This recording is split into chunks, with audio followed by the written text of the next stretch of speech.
Okie dokie, here we are today at Titan Machine Tool. We're doing some polycarbonate guard panels.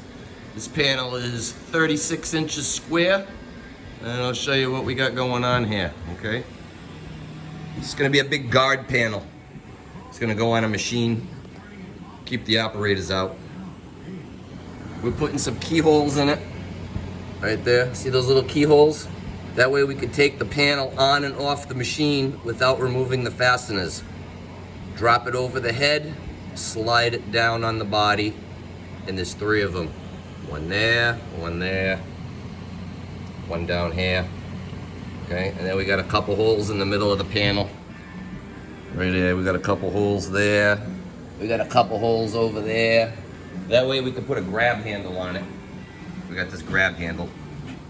Put these grab handles on here, 2 of them.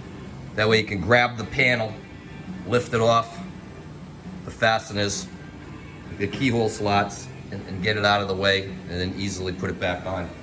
The keyhole slots work just like a key mod on a hand guard, but essentially the head of the fastener can pass through the hole and slide down onto the body of the fastener, and that way you can take the guard off easily without having to remove all the fasteners like that. So that's what we're going to accomplish here with this, okay? But the panel's a little big, 36 inches square. I don't have that much travel. I only have 30 inches of travel. So I'll show you how we got it set up. I got it set up on this plate right here, the sacrificial plate. I can drill and tap into it, cut into it, not worry. Screwed to the table. I got some Destaco clamps fastened to the plate. I have dowels in the back edge of the plate over there, creating a straight line. And I need a little real estate here to use my tapped holes to be able to clamp the edge of the panel to keep it from moving. So I have a rail parallel I put in here. I have a dowel over here. So that's my stop. I bank up against that back rail. Straight line created by the dowels. And I bank up against here. So basically I take the panel, push it up against the back, and bump it up against the dowel. That's my stop. Stop the back, Y0, stop the X, X0. And then I can program. But because I don't have that much space to go this way and whatnot, we can't get there from here. This slot, this keyhole slot, from the edge down is 3 inches, and then the X dimension coming over. So when we come down to this one's the same thing. It's 3 inches down from this edge, X dimension over. So these are in line with each other, same distance from the edge. So doing these guys right here, I set up on the first one, I cut that one, and then because it's through, I can just flip the panel. So I take the panel and just completely flip it right over, bank off the edge, 3 inches down, bank off the side, dowel. So to do these guys, we can use the same operation, no changing of anything, no X dimension changes, no nothing. We just flip the pot over. We do that one, flip it, then we do this one. So those are done already. I got 3 of them I'm doing. I got them all to that stage already. So now we got to do the one over in this corner over here, okay? So what I'm going to do is I'm going to do the same thing. I'm going to take the panel and I'm going to flip it this way. Flip it on over that way. But I have to change the numbers because it's not the same from the edge over. The numbers are a little different.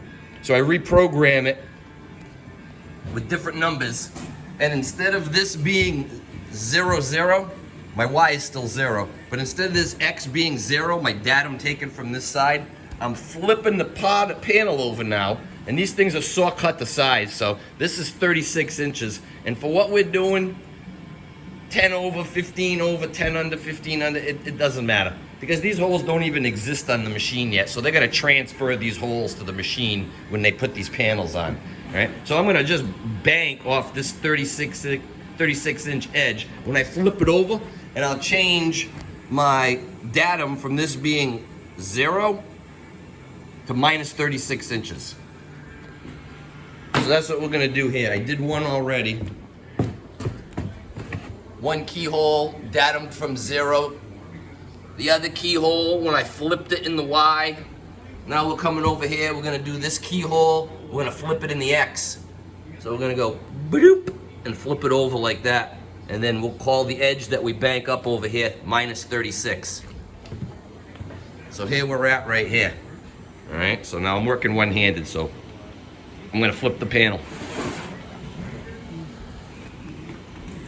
You can see that's my tooling plate. I work with this thing all the time. You can cut into it.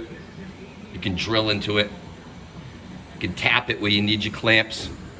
See, I didn't even have holes there. I just tapped some holes, put the Destaco. Tapped some holes, put the Destaco. So now I flip the panel over. You can see the keyholes we first did are now on the other side. So we're gonna bank up against the back rail. Boom.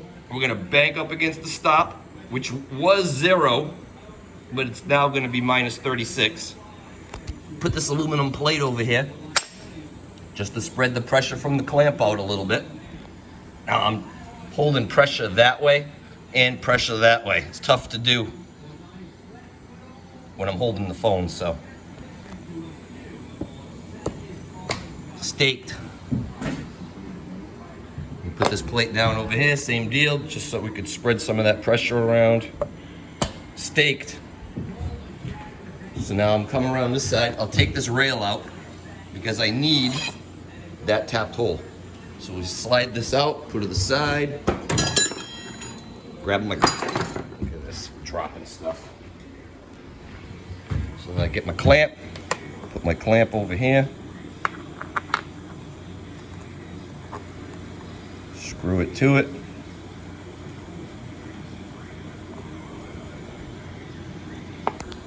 Fat finger in the way, sorry.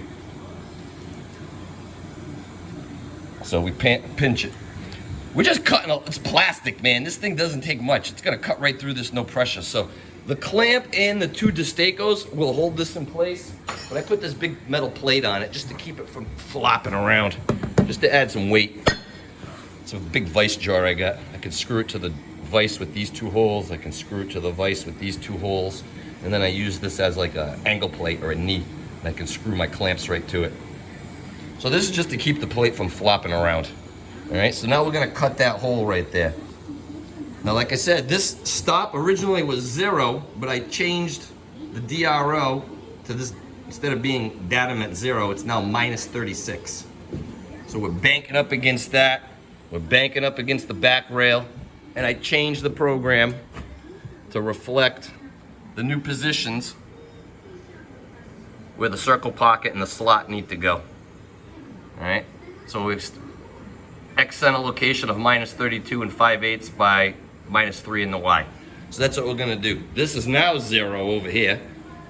Now usually you always bank off the datum, but like I said, these things are saw cut to size. For what they're doing, it doesn't much matter. Plus or minus a 16th, no big deal either way. So I'm banking off the 36-inch edge instead of the 0. Don't matter, good enough.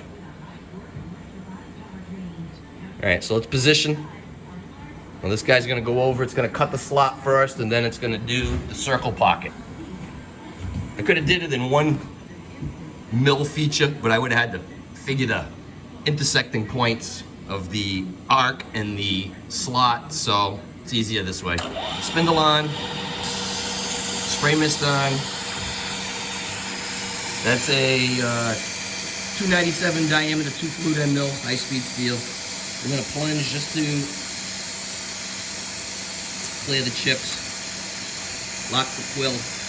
Come around to the other side because my arms are not long enough to hit go. Come around to the control, go.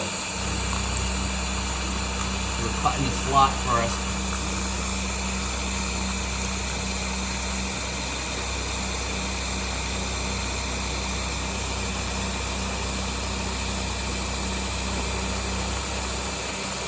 Rough cut, now to take the finish pass, 10th finish pass.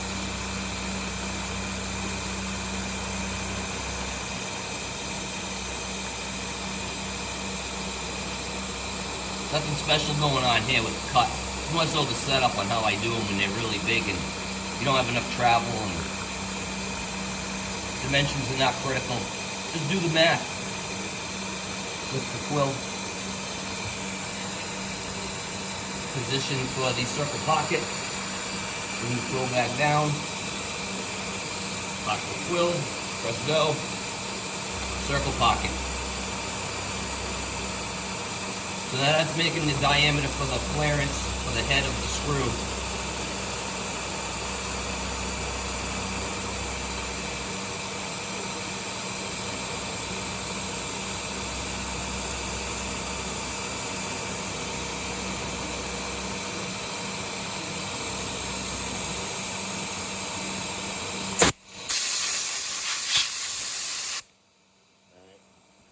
Done.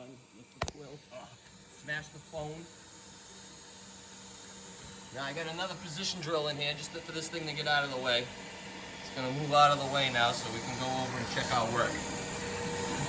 It's a bad video. So there's the key slot.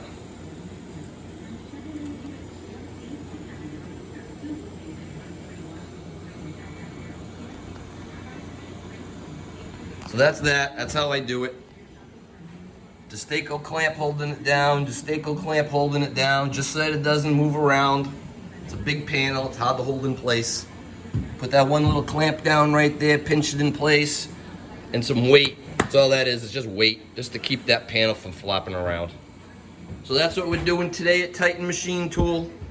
Big guards. Safety first. Got to protect the operators, right? Don't want parts flying out of the machine and smashing them in the head.